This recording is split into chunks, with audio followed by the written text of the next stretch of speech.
अगर आप ट्रेडिंग को लेकर सीरियस हो और ट्रेडिंग को आपने एज ए प्रोफेशन चुना है तो ये वीडियो आपके लिए है। क्योंकि देखिए, किसी भी बिजनेस में अगर आप एंट्री ले रहे हो तो आपको सबसे पहले उस बिजनेस के रिस्क के बारे में पता होना चाहिए। ऐसे ही ट्रेडिंग में अगर आपको ये नहीं पता है कि इस ट्रेडिंग में अगर मैं कोई ट्रेड कर रहा हूं या मैं कोई भी पोजीशन बना रहा हूं तो उसमें मेरा रिस्क क्या है और उस रिस्क को मुझे मैनेज कैसे करना है, तो फिर आप ये समझ लो आप ट्रेडिंग में या किसी भी बिजनेस में कभी भी सक्सेसफुल नहीं हो सकते।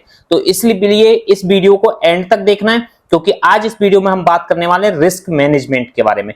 कैसे आप ट्रेडिंग में अपने रिस्क को मैनेज कर सकते हो, अपने रिस्क को कम कर सकते हो। क्योंकि देखिए, आपकी स्ट्रेटजी आप कोई भी यूज कर लो मार्केट में, कोई भी स्ट्रेटजी 100% वर्क नहीं करती। अगर आप अपने रिस्क को मैनेज नहीं कर पा रहे हो, आप अपने रिस्क को नहीं पता है कि मैंने ये ट्रेड लिया इसमें मेरा कितना रिस्क है, तो आप ये मान के चलो आपकी प्रोबेबिलिटी चाहे 70% हो, चाहे आपकी स्ट्रेटजी 70% काम करती हो, बट आप प्रॉफिटेबल नहीं हो सकते। तो इसलिए ये वीडियो बहुत ज्यादा इंपॉर्टेंट हो जाती है। इसमें मैंने कई सारे टॉपिकों को कवर किया है।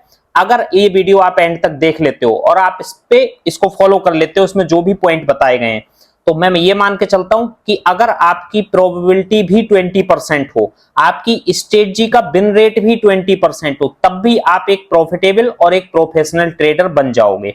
ठीक है, तो वीडियो को हम देरी नहीं करते हैं, इसको शुरू करते हैं।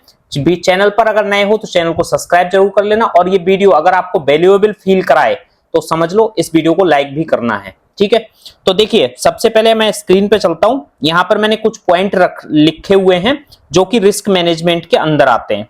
अब देखिए, रिस्क मैनेजमेंट ये होता क्या है। कोई भी ट्रेड आप ले रहे हो उसमें आपका या तो प्रॉफिट होगा या फिर आपका लॉस होगा, बट जब लॉस होगा तो उस लॉस को कैसे आपको कम करना है, या उसमें आप कोई भी ट्रेड ले रहे हो तो उसमें आपके क्या क्या रिस्क हो सकते हैं। क्योंकि मार्केट कभी गैप डाउन भी हो जाती है, कभी गैप अप भी हो जाती है। किस किस ट्रेड को आपको कैसे मैनेज करना है उसमें अपने लॉस को, वही चीज होती है रिस्क मैनेजमेंट। ठीक है, तो यहां पर सबसे पहला पॉइंट आ जाता है रिस्क पर ट्रेड। ठीक है, ऐसे करके कुछ 6 पॉइंट हैं जो बहुत इंपॉर्टेंट पॉइंट हैं, तो एक एक करके हम इनको समझ लेते हैं। रिस्क पर ट्रेड, इसका मतलब क्या है? इसका मतलब यह है कि आप एक ट्रेड में कितना रिस्क ले रहे हो। ठीक है, इसको हम एग्जाम्पल के थ्रू समझते हैं। अभी देखिए, मान लो आप एक ऑप्शन बायर हो और आपने एक ट्रेड ली जो कि जिसमें आपका टोटल 10,000 रुपए लगा, मतलब 10,000 रुपए लगा के कोई आपने ऑप्शन बाय किया।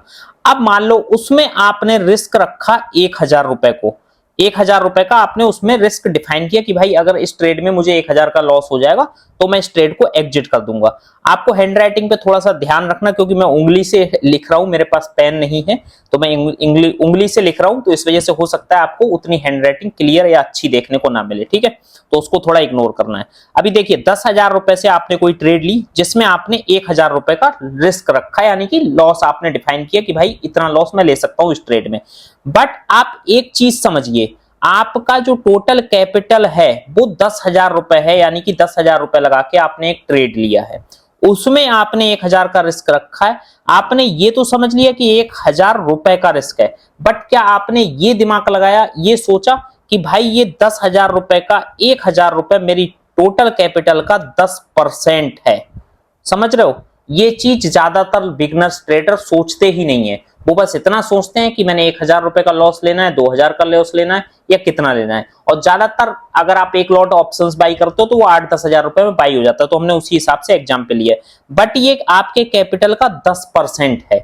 इसका मतलब अगर आपकी ट्रेड लगातार 3 या 4 ट्रेड आपकी गलत चली गई तो आपका जो कैपिटल है उसका 30 से 40% आपका कैपिटल साफ हो जाएगा। आप ये बताओ, आपकी लगातार 3 से 4 ट्रेडें गलत हो गई, उसके बाद आपका कैपिटल 30 से 40% चला जाएगा। इसका मतलब 10,000 का कैपिटल 6,000 बचेगा। उसके बाद आप 6,000 रुपए से same strike price, same premium नहीं खरीद पाओगे। तो इसका मतलब आपको यह पता होना चाहिए कि मैं एक ट्रेड में कितना लॉस ले रहा हूं। अगर आप 10% एक ट्रेड में लॉस ले रहे हो टोटल कैपिटल का, इसका मतलब अगर आपकी 3 से 4 ट्रेड भी गलत चली गई, फिर उसके बाद आप काम करने लायक ही नहीं रहोगे। मार्केट में आपके पास कैपिटल ही नहीं बचेगा कि आप सेम प्राइस पर सेम प्रीमियम बाई कर पाओ। तो ये चीज आपको समझना है।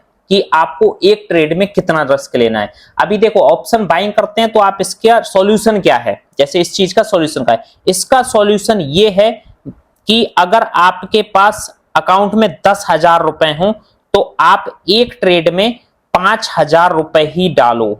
मतलब आपके पास अगर अकाउंट में 10,000 रुपए हैं तो आप एक ट्रेड में पूरे 10,000 रुपए से ट्रेड मत करो, आप एक ट्रेड में 5,000 रुपए की ही ट्रेड लो। अब वो हो सकता है भाई 5,000 रुपए में 80 का प्रीमियम ही बाई हो पाए या 100 रुपए का बाई हो पाए।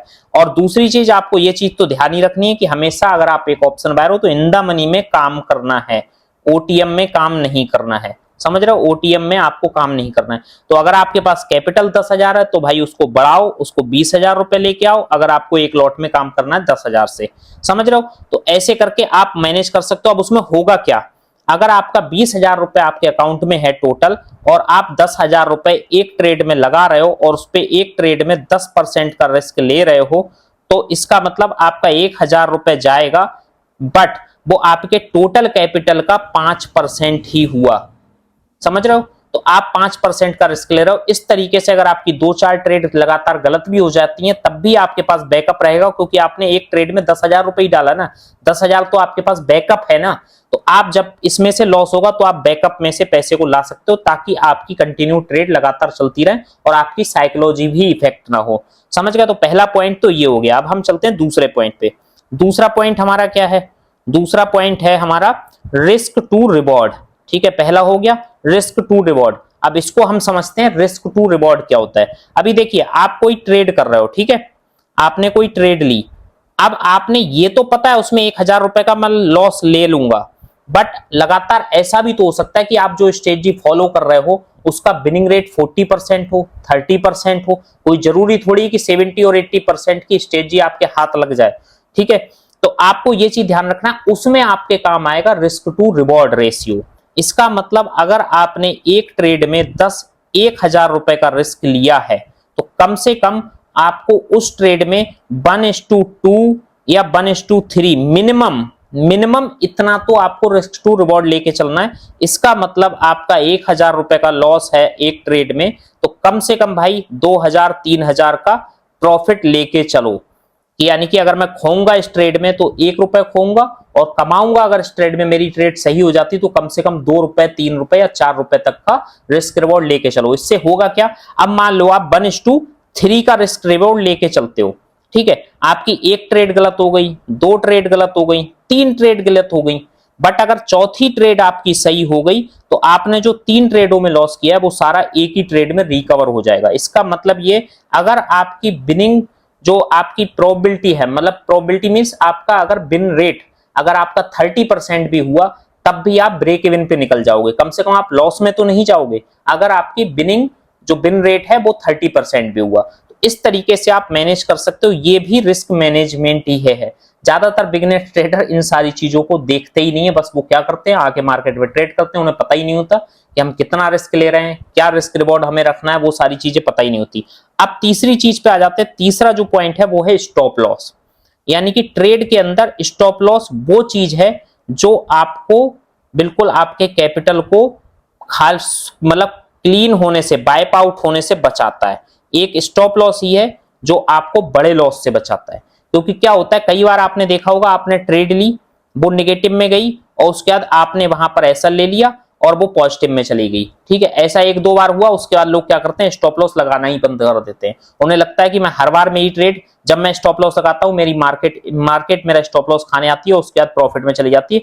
बट ये चीज गलत है, आपको स्टॉप लॉस स्ट्रिक्टली फॉलो करना होगा। अगर आपको प्रॉफिटेबल ट्रेडर बनना है तो स्टॉप लॉस को आप इग्नोर नहीं कर सकते, क्योंकि आपने देखा होगा, आप अपने पुराने स्टेटमेंट निकाल के देखना, आपने अगर किसी दिन जिस दिन आपके बड़े लॉस हुए थे उस दिन अगर आपने स्टॉप लॉस ले लिया होता तो आप हो सकता था आप आज प्रॉफिटेबल होते, आप आज प्रॉफिटेबल होते नहीं होते। आप चेक करके देखना आपके स्टेटमेंट में कुछ ही दिन के ऐसे बड़े लॉस होंगे, 1 दिन के या 4 दिन के, ऐसे कुछ दिन होंगे जो जिस दिन आपने बड़े लॉस किए होंगे। अगर वो लॉस उस दिन बचा लिए होते, आपने स्टॉप लॉस लेके छोटे लॉस में निकल गए होते तो आप हो सकता है आज प्रॉफिटेबल होते। ज्यादातर लोगों के साथ भी ऐसा ही होता है, मेरे साथ भी पहले ऐसा ही होता था कि मैं आज भी स्टेटमेंट देखता हूं तो पुराने स्टेटमेंट में मेरे कुछ दिन ऐसे हैं, अगर मैं उनको कट कर दूं, मतलब उनको अपने स्टेटमेंट से निकाल दूं, तो आज मैं एक प्रॉफिटेबल ट्रेडर हो जाता काफी समय पहले ही। ठीक है, तो ये सारी चीजें हैं जिनको आपको ध्यान रखना है। ठीक है, अब अगले पॉइंट पे चलते हैं। अगला पॉइंट क्या है? अगला पॉइंट है पर डे मैक्सिमम लॉस। ये बहुत ज्यादा इंपॉर्टेंट पॉइंट है। Per day maximum loss means आप एक दिन में कितना लॉस लेने की क्षमता है, ये आपको पता होना चाहिए। अगर आप मान लो टोटल एक दिन में आप 10% अपने कैपिटल का खोने के लिए तैयार हो, जबकि 10% बहुत ज्यादा होता है। अभी लास्ट में मैं ये भी बताऊंगा कि ऑप्शन सेलिंग में ये सारी चीजें रिस्क कैसे ऑटोमेटिक मैनेज हो जाता है। ऑप्शन सेलर को अपने रिस्क को बहुत ज्यादा मैनेज करने की जरूरत नहीं पड़ती, क्योंकि वो कहीं ना कहीं एक्सचेंज उसको अपना रिस्क मैनेज करके देता है। इसीलिए ऑप्शन सेलिंग में प्रोबेबिलिटी ऑफ प्रॉफिट मतलब मींस आपके प्रॉफिटेबल होने के चांसेस थोड़े से हाइयर होते हैं बाइंग साइड से। ठीक है, तो हम बात कर रहे थे कि मैक्सिमम लॉस आपको एक दिन में कितना लेना है। अब मान लो आप मैक्सिमम अपने कैपिटल का 5% रिस्क ले सकते हो। आपको पता है कि भाई एक दिन में मैं 5%, यहां पर बात ऑप्शन बाइंग की हो रही है, क्योंकि ऑप्शन बाइंग में भाई आपको 5-10% का रिस्क तो टोटल कैपिटल का एक दिन में लेना ही पड़ेगा। ठीक है, क्योंकि ऑप्शन बायर के पास बहुत बड़ा कैपिटल नहीं होता है, और ज्यादातर लोगों के पास जो भी कैपिटल होता है पूरे कैपिटल से ही ट्रेड करते हैं। 10-20 हजार 50 हजार रुपए होते हैं तो वो पूरे कैपिटल से ट्रेड करते हैं। तो ये चीज है। तो अगर आप मान लो 5% आप लॉस ले रहे हो, ठीक है, टोटल एक दिन का आपने डिफाइन कर लिया कि भाई मैं 5% का लॉस एक दिन में ले सकता हूं, तो अब आपको डिवाइड करना है कि अब आप एक दिन में एक ट्रेड लेते हो, एक ट्रेड में आपका 5% का एसएल हिट हो गया, या दो ट्रेड में आपका 5% का एसएल हिट हो गया, या फिर भाई आपने 5 ट्रेड कर डाले तब जाके आपका 5% का लॉस हिट हुआ। मतलब अगर आपका एक दिन का जो आपने डिसाइड किया हुआ कि एक दिन में मैं 5% का रिस्क टोटल कैपिटल पे ले सकता हूं, तो आपको ये चीज ध्यान रखना है। अब वो चाहे एक लॉट में, मतलब एक ट्रेड में आपका एसएल पहुंच जाए वो मैक्सिमम लॉस, या आपकी 5 ट्रेड में जाए, उसके बाद आपको ट्रेडिंग बंद कर देनी है। उस दिन के लिए कोई और ट्रेड नहीं करना है। ये चीज बहुत ज्यादा जरूरी है। अगर ऐसा नहीं करोगे, इसी वजह से जो लोग इस चीज पर ध्यान नहीं देते वो लोग एक ही दिन में अपना कैपिटल साफ हो जाता है लोगों का, क्योंकि वो ये चीज देखते ही नहीं है कि मैं अपने कैपिटल पे मेरा एक दिन का कितना रिस्क मुझे लेना चाहिए। ठीक है, तो ये सारी चीजें क्लियर हो गई। उसके बाद चलते हैं हम अगले पॉइंट पे। अगला पॉइंट क्या है? देखिए, अगला पॉइंट है ओवर ट्रेडिंग। ये तो सबसे ज्यादा डेंजरस चीज है, क्योंकि अगर इस चीज को आपने अभी तक नहीं सुधारा ओवर ट्रेडिंग को, तो भाई ये मान के चलो आप अगर प्रॉफिटेबल हो भी गए ना, अगर आपने प्रॉफिटेबल हो भी गए, समझ गए, तब भी आप इतने चार्जेस दे दोगे कि आप नेट जब निकालोगे अपना स्टेटमेंट तो आप लॉस में ही होगे। क्यों? क्योंकि भाई जब ओवर ट्रेडिंग करोगे, आप एक एक दिन में 10-10 20-20 ट्रेडे पंच करोगे, तो उसमें आपकी ब्रोकरेज भी लग रही है, एसटीटी भी लग रहा है, ठीक है, सेबी टर्नओवर फीस भी लग रही है, जीएसटी भी लग रही है, बहुत सारे सरकारी खर्चे इन्वॉल्व है। तो आप जब ओवर ट्रेडिंग करते हो, आप लोग क्या होता है, मैंने बहुत सारे लोगों का देखा है स्टेटमेंट, और मैंने शुरू में भी ऐसी गलतियां की हैं कि भाई मैंने कमाए तो दिन में 1000 रुपए, बट जब मैं अपना स्टेटमेंट निकाल के देख रहा हूं तो वो नेट लॉस में ही है। वो इसलिए है क्योंकि भाई आपने दिन में 10-20 ट्रेड कर डाली, उसमें ब्रोकरेज लग गया, एसटीटी लग गया, आपके चार्जेस इतने ज्यादा हो गए कि आपने अगर 1000 रुपए का प्रॉफिट कर भी लिया, बट वो सारा प्रॉफिट आपका चार्जेस में ही चला गया।